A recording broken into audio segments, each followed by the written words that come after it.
In circle of the circle राहिलेला भाग circum circle आणि इन सर्कल त्यातला इन सर्कल.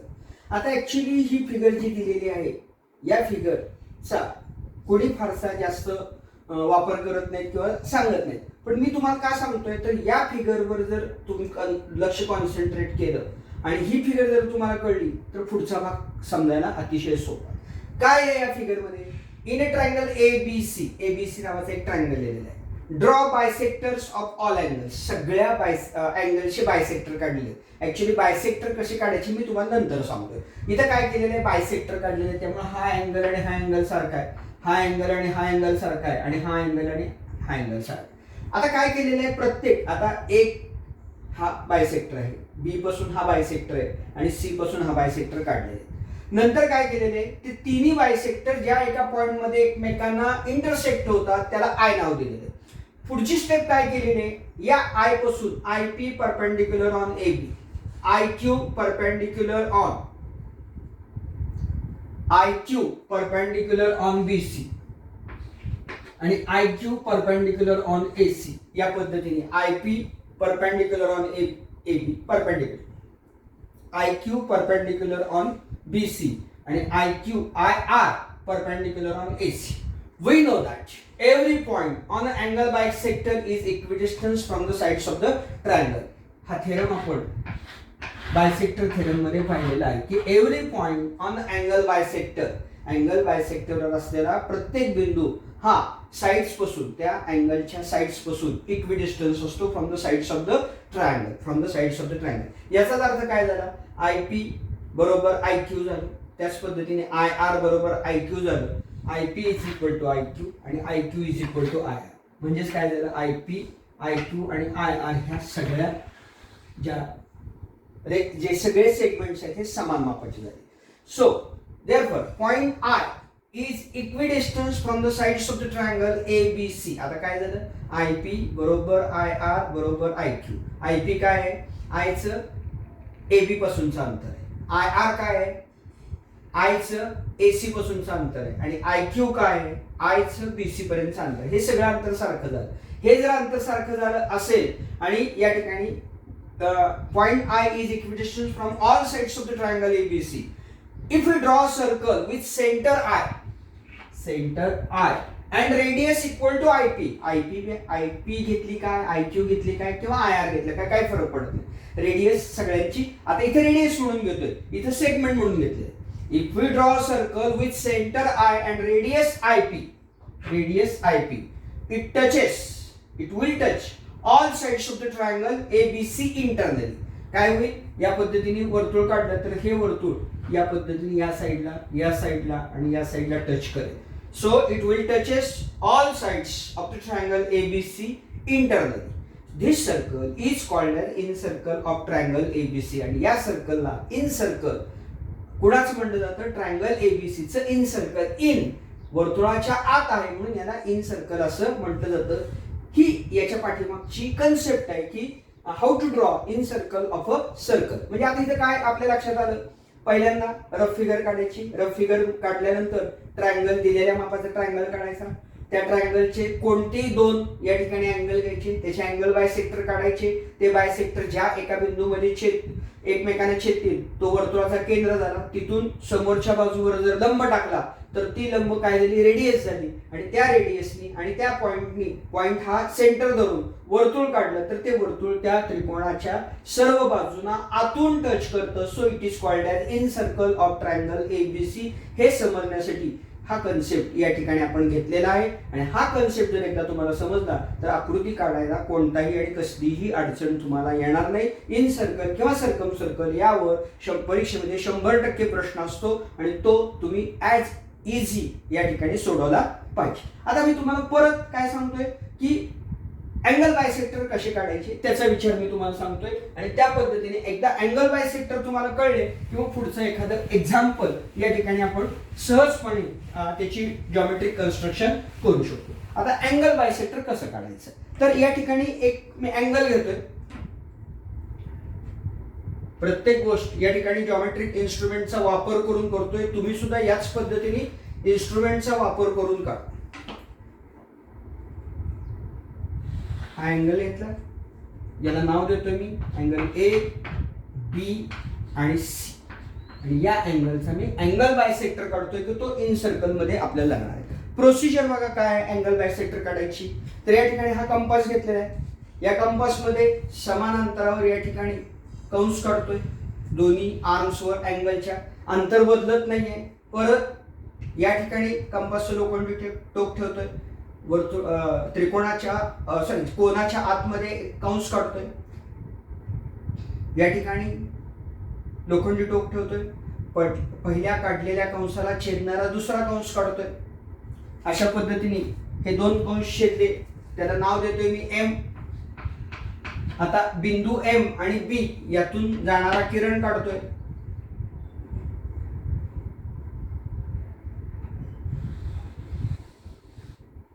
आणि हा किरण या ठिकाणी यालाच आपण अँगल बायसेक्टर असं नाव देतोय. आता या ठिकाणी मी कोन मोजलेला नव्हता, तुम्ही बघितलं कोन न मोजून काढलेला.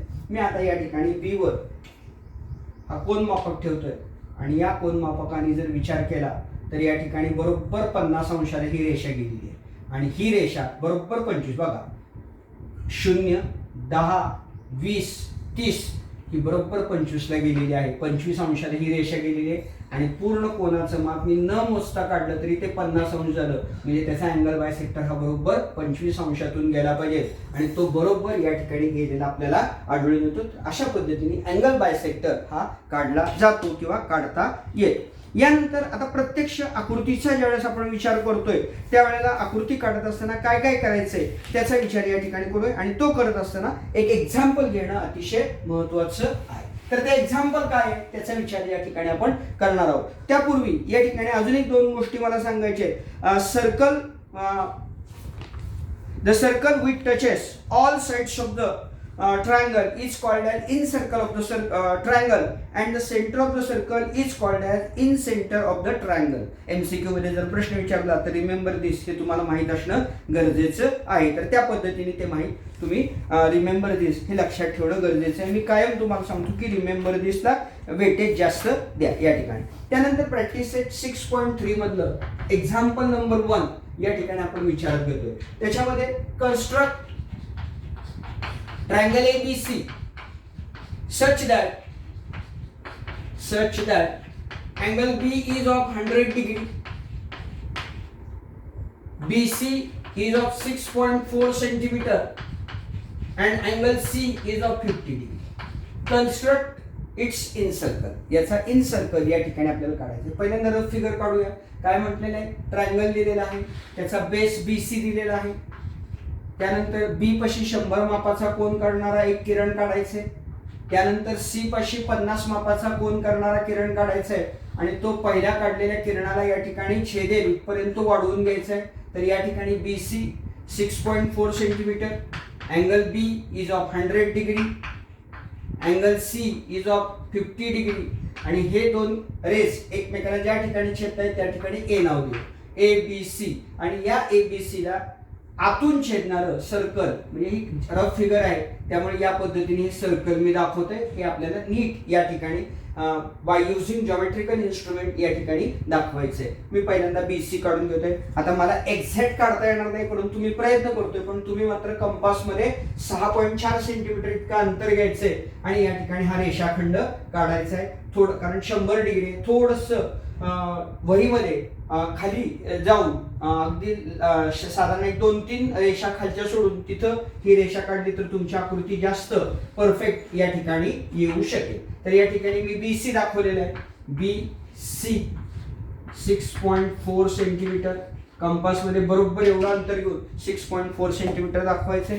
त्यानंतर angle B is of 100 degree, या ठिकाणी मी 100 अंश मापाचा कोन करणारा किरण काढतोय.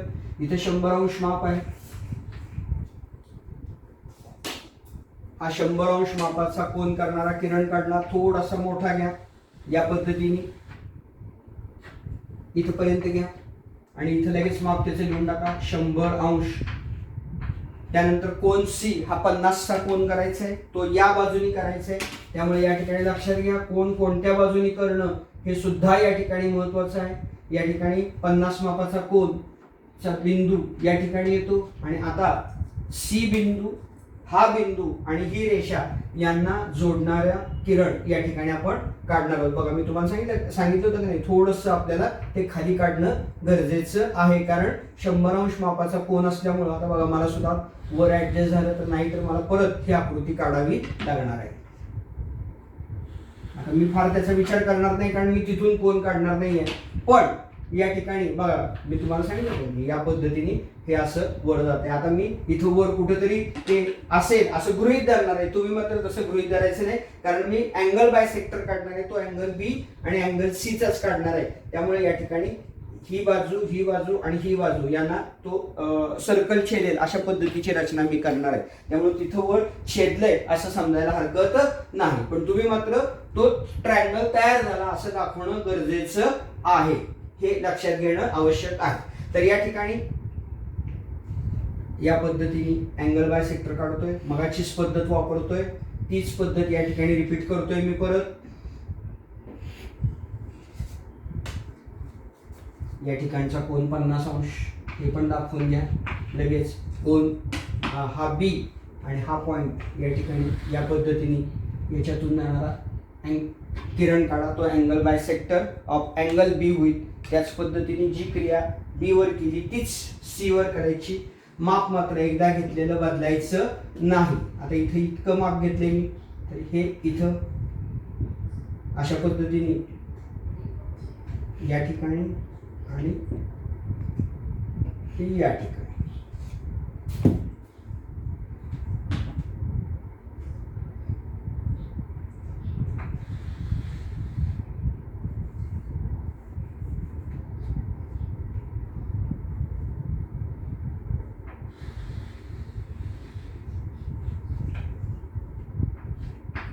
आणि या ठिकाणी तुमचा हा आय बिंदू, की ज्या ठिकाणी दोन्ही अँगल बायसेक्टर एकमेकांना या ठिकाणी इंटरसेक्ट झाले. इथून परपेंडिक्युलर काढला, तुम्ही मात्र सेट स्क्वेअर काढायचा आहे.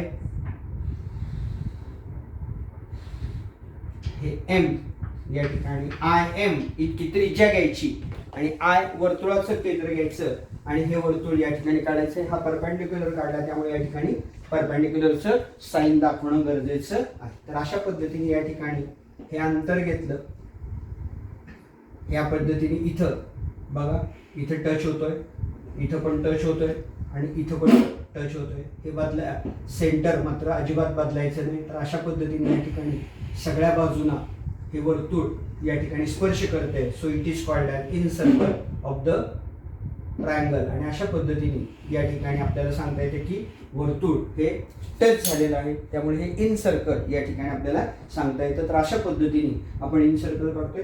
फक्त हे वर व्यवस्थित जोडून घ्या, एवढीच फक्त या ठिकाणी काळजी घेणं गरजेचं आहे. तर अशा पद्धतीने ही बाजू याला टच झालेलं आहे, या बाजूला टच झालेलं आहे, या बाजूला टच झालेलं आहे. So it is called as in circle. परत एकदा प्रोसिजर सांगतोय. पहिल्यांदा रफ फिगर काढून घ्यायची. रफ फिगर मध्ये वर्तुळ बऱ्यापैकी दाखवा, ते क्लिअर आलं पाहिजे असं काही नाही, इट इज रफ फिगर. त्यानंतर 6.4 सेंटीमीटर लांबीचा रेषाखंड काढला. बी पासून 100 मापाचा कोन करणारा किरण काढला. सी पासून 50 अंश मापाचा कोन करणारा किरण काढला. हे किरण दोन्ही एकमेकांना ज्या ठिकाणी छेदले त्या ठिकाणी ए नाव दिलं. ए बी सी हा तुमचा ट्रायंगल तयार झाला. नंतर अँगल बी चा अँगल बायसेक्टर काढला. त्यानंतर अँगल सी चा अँगल बायसेक्टर काढला. हे दोन्ही बायसेक्टर ज्या ठिकाणी एकमेकांना छेदले त्याला आय नाव दिलं. इथून समोरच्या बाजूला इथंच टाकला तरी असं काही नाही, इथं टाकला तरी चालतो, इकडे टाकला तरी चालतो. समोरच्या बाजूवर लंब टाकला. आय एम एवढी रेडियस घेतली, आय वर्तुळाचं केंद्र घेतलं आणि तिन्ही बाजूंना छेदणारं वर्तुळ काढलं. It is called an incircle of the triangle A B C. आणि अशा पद्धतीने या ठिकाणी एबीसी वर्तुळ आपण या मिळवू शकतो किंवा काढू शकतो. आता 6.3 मध्ये जर आपण पाहिलं तर 5 गणित आहेत. त्यातलं पहिलं इन सर्कलचं आहे, दुसरं सर्कम सर्कलचं आहे, तिसरं परत इन सर्कलचं आहे, चौथं सर्कम सर्कलचं आहे आणि 5वं सर्कम सर्कलचं आहे. मी 2-2 गणिते घेणार आहे. इन सर्कलची 2 घेतोय, सर्कम सर्कलची 3 आहे, त्यातली 2 मी घेतोय, एक तुम्हाला सोडवायला देतोय. आणि 6वं गणित प्रॉब्लेम सेट मधलं जे कन्स्ट्रक्शन वरचं आहे ते कॅन्सल झाले, त्यामुळे त्याचा विचार करण्याची गरज या ठिकाणी नाहीये. नंतर आता आपण तिसऱ्या गणिताकडे जातोय. तिसरे गणित काय आहे त्याचा विचार करतोय. फक्त लक्षात ठेवा हे 2 वर व्यवस्थित जोडून घ्यायचे आहे.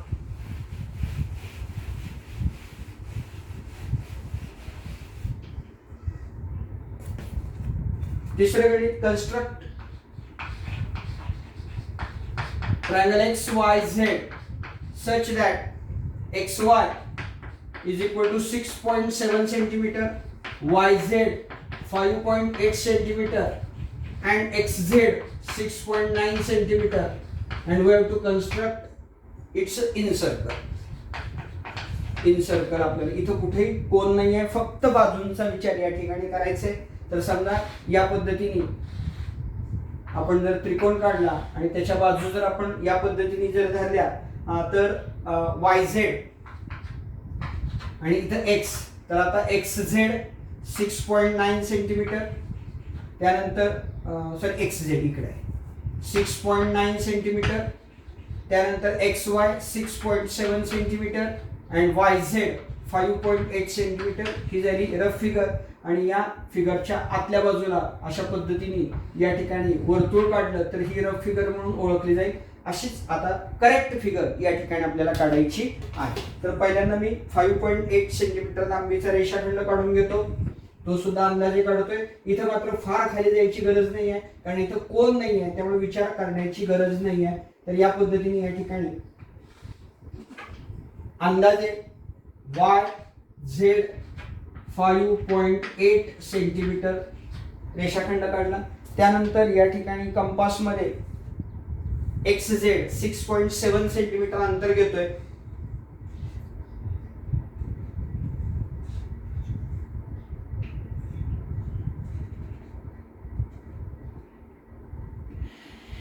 या पद्धतीने एक कंस काढला आणि हे XY XZ 6.9 सेंटीमीटरचा अंतर घेतोय आणि पहिल्या काढलेल्या कंसाला छेदणारा दुसरा कंस या ठिकाणी काढतोय. आणि अशा पद्धतीने या ठिकाणी X बिंदू मी निश्चित केला.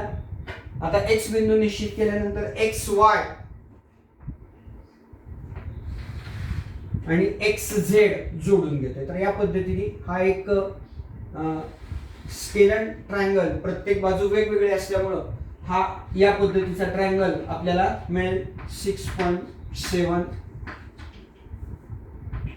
सेंटीमीटर. आता कोणतेही दोन या ठिकाणी त्याचे असणारे कोन घ्यायचे, तर त्याचे अँगल बायसेक्टर आपल्याला काढायचे. मी Y आणि Z चे बायसेक्टर काढतोय. तेच काढले पाहिजे असं अजिबात नाही. तुम्हाला जे योग्य वाटेल, जे सोपं वाटेल आणि जे परीक्षेमध्ये तुमच्या लक्षात राहील त्या पद्धतीने तुम्ही अँगल बायसेक्टर काढले तरी चालतील. प्रोसिजर एकच आहे, त्यामुळे परत परत प्रोसिजर बदलण्याची आवश्यकता अजिबात नाही. ओके.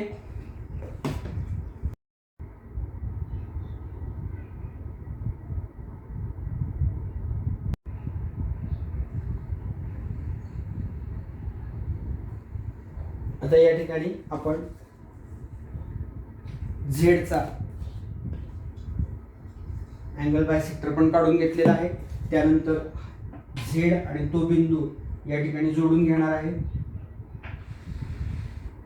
आणि हे जोडून घेतल्यानंतर याला परत I नाव देणार आहोत आणि या ठिकाणी I पासून परपेंडिक्युलर टाकणार आहोत. परत M नाव देणार आहोत आणि नेक्स्ट या ठिकाणी I हा सेंटर आणि IM हा परपेंडिक्युलर बायसेक्टर या ठिकाणी परत चेक करायचं. बघा या पद्धतीने या ठिकाणी हे वर्तुळ आपल्याला काढता येऊ शकतं. And it is the in circle of the triangle. आणि अशा पद्धतीने हे इन सर्कल व्यवस्थित कोणतीही गडबड न करता आपण जर काढलं तर अजिबात चुकायचं काही कारण नाही. तर ह्या दोन्ही इन सर्कलची गणित मी सोडून दिली. हे थोडंसं डार्क आलेलं आहे, तुमचं इतकं डार्क येता कामा नाही, तुमचा अगदी फेंट आणि व्यवस्थित यायला पाहिजे. तर ही या पद्धतीची आकृती इन सर्कलची दोन्ही एक्झाम्पल आपण सोडवलेली.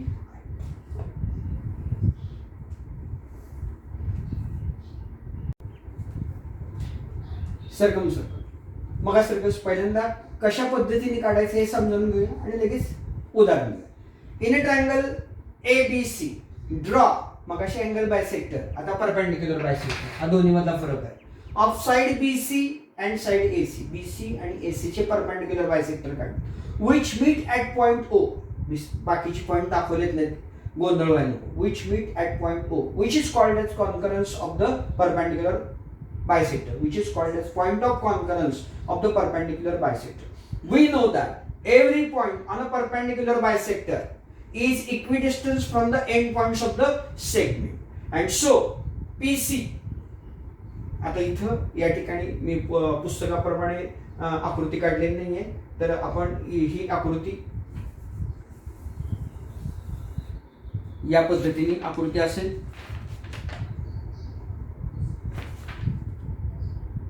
AO is equal to BO, त्याच पद्धतीने AO is equal to BO आणि BO is equal to OC. BO is equal to OC आणि याचाच एकत्रित जर विचार केला, AO is equal to BO is equal to OC, म्हणजे O बिंदू हा A, B आणि C या वर्टेक्स पासून समान अंतरावर असलेला आपल्याला आढळून येतो. The circle with centre C, centre O and radius AO will pass through all vertex of a triangle ABC, that is ABC या वर्टेक्स मधून जातो आणि हे वर्तुळाच्या वर्टेक्स मधून जाणार असल्यामुळं याला या ठिकाणी सर्कम सर्कल असं म्हटलं जातं. मगाचं सर्कल वर्तुळाच्या आतून जात होतं म्हणून त्याला इन सर्कल म्हटलं जातं. हे वर्तुळाच्या वर्टेक्स मधून जातं म्हणून याला सर्कम सर्कल असं या ठिकाणी म्हटलं जातं. म्हणजे काय करायचंय, दिलेल्या मापाचा ट्रायंगल काढून घ्यायचा, त्याच्या कोणत्याही दोन बाजू निवडायचा, त्याचे परपेंडिक्युलर बायसेक्टर काढायचे, ते परपेंडिक्युलर बायसेक्टर ज्या बिंदूत छेदतात ते वर्तुळाचं केंद्र मानायचं आणि त्या केंद्रापासून कोणता एक व्हर्टेक्स घ्यायचा, ते जे अंतर असेल ते रेडियस झाली आणि त्या रेडियसनी जर आपण वर्तुळ काढलं तर that circle is called as a circum circle of the given triangle. आता इथं पहिल्यांदा महत्त्वाची गोष्ट की परपेंडिक्युलर बायसेक्टर कसा काढायचा ते पाहूया आणि नंतर दोन एक्झाम्पलचा विचार लगेच करूया.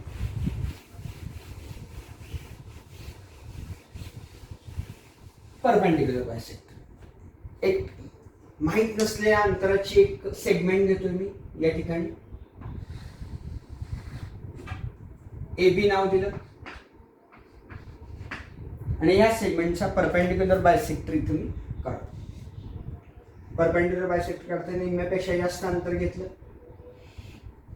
अपवर्ड डिरेक्शन आणि बिलो या पद्धतीने दोन कंस काढून घेतले. कंपासचे लोखंडी टोक आता B वर ठेवलं. पहिल्या काढलेल्या कंसाला छेदणारे दुसरे कंस या ठिकाणी काढले आणि या दोन्ही कंसाच्या छेदनबिंदू मधून जाणारी रेषा काढली तर ती रेषा किंवा तो सेगमेंट म्हणजे या ठिकाणी परपेंडिक्युलर बायसेक्टर म्हणून ओळखला जाईल. आता आपला परपेंडिक्युलर बायसेक्टर बरोबर आला, हे कसं ओळखायचं, तर पट्टीने AB माप घ्यायचं आणि ते माप घेतल्यानंतर या ठिकाणी AM चं माप घ्यायचं, त्याच्या बरोबर निम्मा आला पाहिजे. म्हणजे समजा AB 8 सेंटीमीटर दिलेला असेल तर AM चं माप हे 4 सेंटीमीटर यायला पाहिजे. त्याच पद्धतीने BM चं माप पण 4 सेंटीमीटरच यायला पाहिजे. म्हणजे थोडक्यात M हा या रेषाखंडाचा मिड पॉइंट व्हायला पाहिजे आणि या ठिकाणचा angle 90. It is called the perpendicular bisector. अशा पद्धतीने परपेंडिक्युलर बायसेक्टर आपल्याला काढता येतो आणि हीच पद्धत आपण पुढच्या एक्झाम्पल मध्ये वापरणार आहोत. 6.3 मधलं या ठिकाणी दुसरं गणित, कन्स्ट्रक्ट ट्रायंगल PQR. 6.3 मधलं दुसरं गणित, triangle PQR such that angle P is of 70 degree, angle R is of 50 degree, QR is of 7.3 centimeter. Construct its circumcircle. आता बघा रफ फिगर काढतोय मी. बेस काय दिलाय, QR दिलेला आहे. अँगल Q किती दिलेला आहे, अँगल Q दिलेलाच नाहीये पण आपल्याला अँगल Q काढता येतो. अँगल R किती दिलेला आहे, 50 दिलेला आहे. हा अँगल P झाला व्हर्टेक्स, त्यामुळे हा अँगल झाला 70. आपल्याला माहिती आहे त्रिकोणाच्या तीन कोणांच्या मापाची बेरीज 180, 7 आणि 5 12 120 झाले. म्हणजे राहिलेलं 60 माप हेच असणार आहे. तर याही पद्धतीने आकृती काढली तरी चालेल. त्यानंतर या ठिकाणी याचे अँगल बायसेक्टर काढून या PQR मधून जाणारं जर सर्कल आपण काढलं तर ते सर्कल या ठिकाणी सर्कम सर्कल म्हणून ओळखलं जाऊ शकतं. ते आता परफेक्ट या ठिकाणी आपल्याला काढायचं आहे. तर या पद्धतीने आकृती काढली तरी चालते. फक्त या ठिकाणी angle P plus angle Q plus angle R is equal to 180. It is given that angle P is of 70 degree, angle Q is not known, and angle R is 50 degree, which is equal to 180. So angle Q is equal to 180 -120, so angle Q is of 60 degree. या पद्धतीने आपण हे इथे लिहिलं पाहिजे बरं का मात्र, कारण आपण आपल्याला अँगल क्यू दिलेला नाहीये, त्यामुळे हे लिहिणं गरजेचं आहे. नसेल तर मग तुम्हाला काय करावं लागेल, या ठिकाणी क्यू आर ही सेगमेंट घेऊन या ठिकाणी आर आणि या ठिकाणी पी मापाचा कोन करून तो या पद्धतीने खाली आणून हे दोन किरण एकमेकांना जोडतील असं दाखवावं लागेल. पण या पद्धतीने गेलं तरी कोणी तुम्हाला चूक देणार नाही. हे लिहिणं मात्र गरजेचं आहे. आता मी इथं हे पुसतोय, तुम्ही लिहून घेतलं असेल किंवा नाहीतर परत थोडंसं बॅक येऊन हे लिहून घ्या. आता मी काय करतोय, या ठिकाणी रफ फिगर मध्ये काढल्याप्रमाणे क्यू आर हे 7.3 सेंटीमीटर्स या ठिकाणी घेतोय.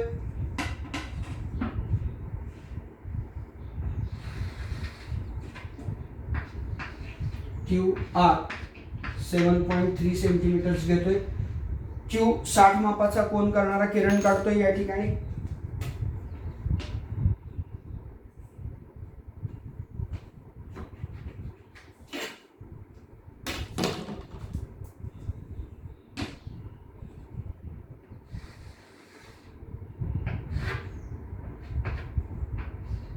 हे 60 कसे आले मी सांगितले तुम्हाला. आणि आर पाशी 50 मापाचा कोन करणारा किरण काढतो.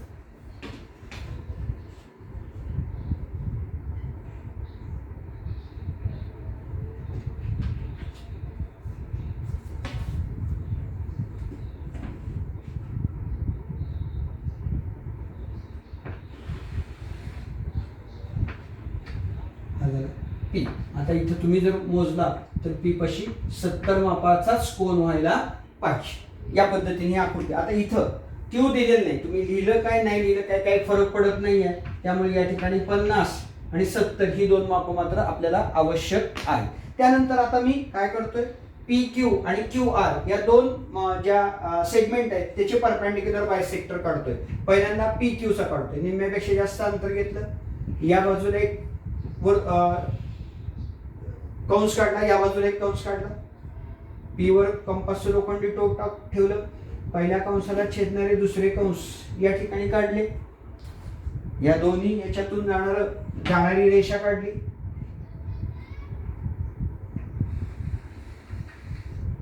ही थोडीशी लांब घ्या रेषा, म्हणजे कारण दुसरी रेषा आपल्याला याला इंटरसेक्ट करायची. त्यानंतर या ठिकाणी मी सांगितलेल्या पद्धतीने क्यू आणि आर चे परपेंडिक्युलर बायसेक्टर काढतोय, निम्म्यापेक्षा जास्त अंतर घेतलं,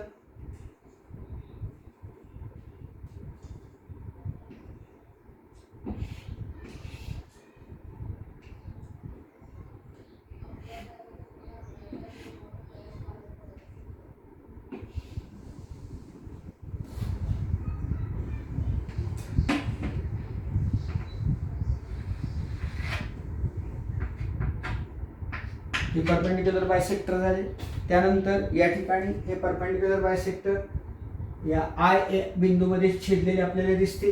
त्या ठिकाणी मी कंपासचं लोखंडी टोक ठेवतोय आणि एक व्हर्टेक्स पी चा विचार करतोय, त्यानंतर क्यू चा विचार करतोय आणि नंतर आर चा विचार करतोय. हे तिन्ही व्हर्टेक्स या वर्तुळामध्ये आलेले मला दिसत आहेत. आणि अशा पद्धतीने या ठिकाणी circumcircle of triangle P Q R दिलेल्या मापाचं आपल्याला मिळेल. आणि अशा पद्धतीने हे तिन्ही व्हर्टेक्स मधून गेलेलं आपल्याला दिसेल. तर अशा पद्धतीची रचना ही तुमच्याकडनं आवश्यक आहे. मगाशी सांगितल्याप्रमाणे इन सर्कल किंवा सर्कम सर्कल यापैकी किमान एक प्रश्न परीक्षेमध्ये तुम्हाला विचारलाच जातो, त्यामुळे याची प्रॅक्टिस करणं जरुरीचं आहे. तिसरा प्रश्न झालेला आहे, चौथा मी घेतोय आणि वाटलंच तर चौथा मी तुम्ही सोडवा, पाचवा मी तुम्हाला या ठिकाणी सोडवून देतो. थोडासा वेगळा आहे त्यामुळे पाचव्या प्रश्नाकडे मी जातोय. पाचव्या प्रश्नामध्ये काय दिले आपल्याला या ठिकाणी त्याचा विचार करूया. Construct triangle DEF, DEF such that DE is equal to EF is equal to 6 centimeter and angle F is of 45 degree. Construct its circle. दोन बाजू या ठिकाणी सारख्या दिलेल्या आहेत. तर आपल्याला काय सांगता येईल, तो आयसोसेलेस ट्रायंगल या ठिकाणी असणार आहे आणि एक कोन हा 45 मापाचा या ठिकाणी दिलेला आहे. म्हणजे या ठिकाणी आपल्याला DE आणि DEF याचा विचार करावा लागेल. तर या पद्धतीने मी रफ फिगर काढून घेतोय.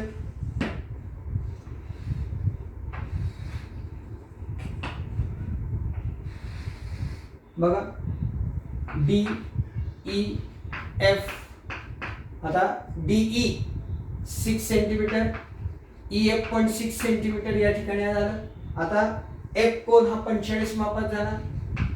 आता जर बाजू समान असतील तर एकरूप बाजू समोरचे कोन पण समान असतात, म्हणून हा 45 झाला, म्हणून हा पण 45 अंश झाला. आणि त्रिकोणाच्या 3 कोणांच्या मापाची बेरीज ही 180 अंश असते. पैकी 45 आणि 45 90 झाले, म्हणजे हा कोन 90 मापात झाला. म्हणजेच डीईएफ हा थोडक्यात काय झाला, राईट अँगल ट्रायंगल या ठिकाणी आपल्याला झाला. आणि या राईट अँगल ट्रायंगल मधून जाणारं या ठिकाणी आपल्याला इन सर्कल दाखवायचं आहे. आणि ते कसं दाखवायचं त्याचा विचार करूया. त्यामुळे ह्या गोष्टी इथं मार्क करणं गरजेचं आहे. As given in the example,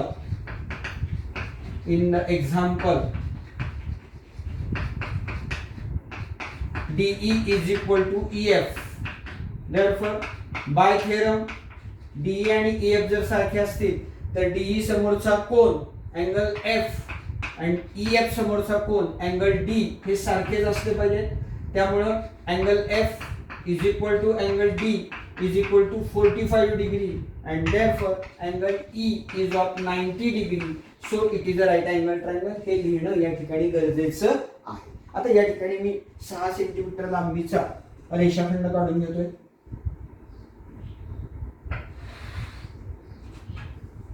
त्याला नाव देतोय EF 6 सेंटीमीटर. ई पाशी 90 अंश मापाचा कोन करणारा किरण काढतोय, कारण हा राईट अँगल ट्रायंगल आहे, त्यामुळे 90 अंश मापाचा कोन करणारा किरण काढतोय. हे तुम्ही सेट स्क्वेअरच्या माध्यमातून केलं तरी काही हरकत नाहीये.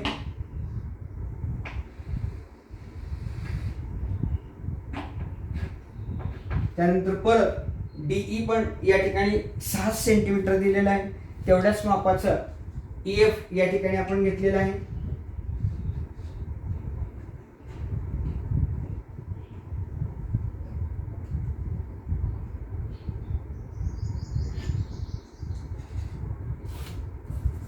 डी आणि या ठिकाणी शेवटचं काम डी आणि एफ जोड.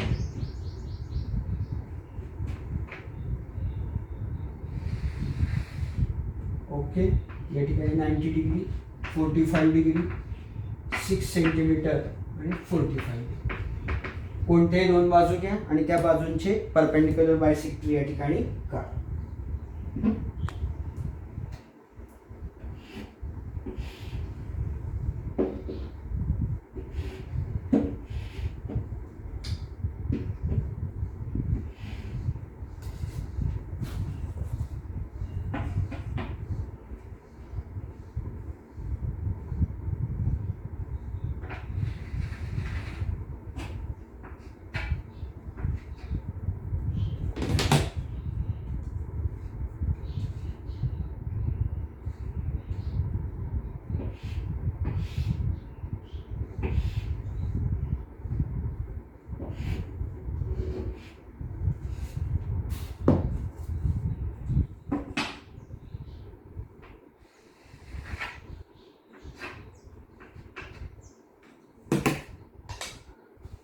राईट अँगल ट्रायंगलमध्ये बरोबर या ठिकाणी हायपोटेन्यूसच्या वर या ठिकाणी हा सेंटर आलेला आपल्याला आढळून येतो. आणि हा इथं या ठिकाणी ओ बिंदू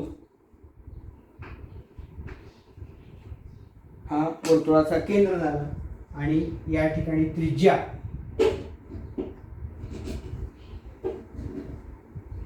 डी, ई आणि एफ पहिल्यांदा येते का बघायचं. आणि येतं 100%. आपण जर व्यवस्थित काढलं असलं तर चुकायचं काही कारण नाही आहे. आणि या ठिकाणी या पद्धतीने हे सर्कल वर्तुळाच्या शिरोबिंदूतून जाणारं सर्कम सर्कल म्हणून या ठिकाणी ओळखलं जातं. तर अशा पद्धतीने ही सगळी गणितं या ठिकाणी आपण पूर्ण केलेली आहेत. आणि ही पूर्ण करत असताना कन्स्ट्रक्शनचा सुद्धा विचार या ठिकाणी केलेला आहे. मगाशी जाताना त्या सांगितलं त्याच पद्धतीने circle passing through all vertices of the triangle is called as circumcircle of the triangle and the centre of the circle is called as circumcentre of the triangle. त्यानंतर ऍक्टिव्हिटी दिलेली आहे तिथं पान number 85 वरती पण बघा. Draw different triangles of different measures, draw incircle and circumcircle of them and complete the table of the observation and discuss it. या ठिकाणी टाइप्स ऑफ द ट्रायंगल दिलेले आहेत. Equilateral triangle, isosceles triangle and scalene triangle. Position of in centre inside the triangle and position of the circumcenter inside the triangle. Isosceles triangle बाबतीमध्ये inside the triangle, inside or outside the triangle. आणि scalene ट्रायंगलच्या बाबतीमध्ये inside the triangle, outside और inside.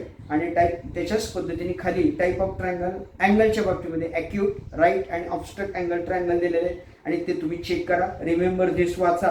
आणि या पद्धतीने या ठिकाणी आपण perpendicular bisectors and angle bisectors of an equilateral triangle are coincident in center and circumcenter of an equilateral triangle is coincident and ratio of the circumcircle of the radius of incircle of an equilateral triangle is 2:1. हे तिन्ही मुद्दे या ठिकाणी आपल्याला MCQ साठी महत्त्वाचे ठरतील. आणि अशा पद्धतीने या ठिकाणी आपण इन सर्कल आणि सर्कम सर्कल पूर्ण केलेलं आहे. काळजीपूर्वक राहिलेलं एक एक्झाम्पल आहे, ते काळजीपूर्वक सोडवा.